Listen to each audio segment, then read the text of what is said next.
where do you find joy?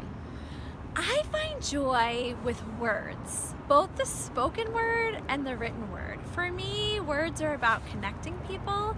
So if I'm feeling particularly anxious about something and I'm able to put that into words and tell a friend, and then they're able to find a way to uplift me through their words, it's just such a positive thing. I think words are also great if you find that somebody's lonely, and just taking the time out to talk to them makes a big difference. So I just think words are a way to connect people to each other, and that's how I find joy.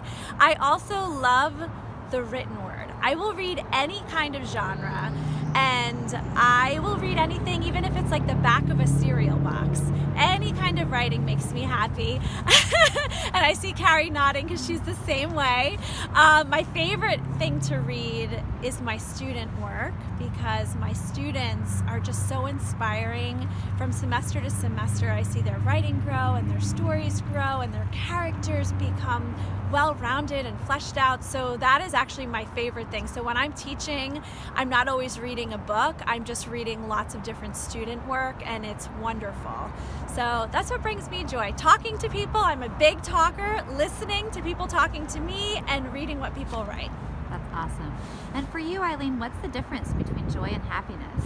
So I should probably know the official definition of both because I'm a writer, but to me, I feel like happiness is the result of something, whereas joy is what you should be seeking to achieve on the pursuit of happiness. So I was training for a half marathon this summer, and my goal was to run a sub 2-hour half marathon. And so I was very happy when I crossed that finish line with like a couple of minutes to spare. Maybe I think I might have had like a minute and a half to spare. And I was so happy. But to get to that point, it took weeks and weeks of training. So I needed to find my joy on the cold, rainy days when I was running, on the days when I was doing a lot of uphill running, which is a struggle, or even the days when I just didn't feel great and it was a tough run. If you don't find joy in those moments on the way to achieving happiness, when you get whatever it is you're striving for, you won't truly be happy. So you'll just be thinking about the next big thing. So for me, joy is about appreciating the journey to get to where you want to be. I love that. Which is a great segue to my next question. Eileen, how do you fight for your joy or uncover your joy when things are really hard? I think everyone's born with a life lesson that they have to work on. And for me, I think that was one of the things that I was put here to learn how to do. I've had autoimmune struggles for the past 16 years. So I got sick when I was pregnant with my daughter Molly with a disease called HELLP syndrome. And there's not a lot of studies out there. It's kind of a rare disease about how it affects women after. But for the past 16 years, I've really struggled with my health. And so I learned early on, because it's been 16 years, I learned early on when you're chronically ill, you can live in the dark or you can live in the light. And it would be really easy when you're having a bit of a relapse to just focus on the negative and get caught up in that. But instead, I work really hard when I'm having a setback to think about the positives. So last year, one of my health relapses, I had a bad case of pneumonia after getting the flu. My body just wasn't strong enough to fight off the flu. And so what that meant for me is I couldn't do a lot of the things that I love to do.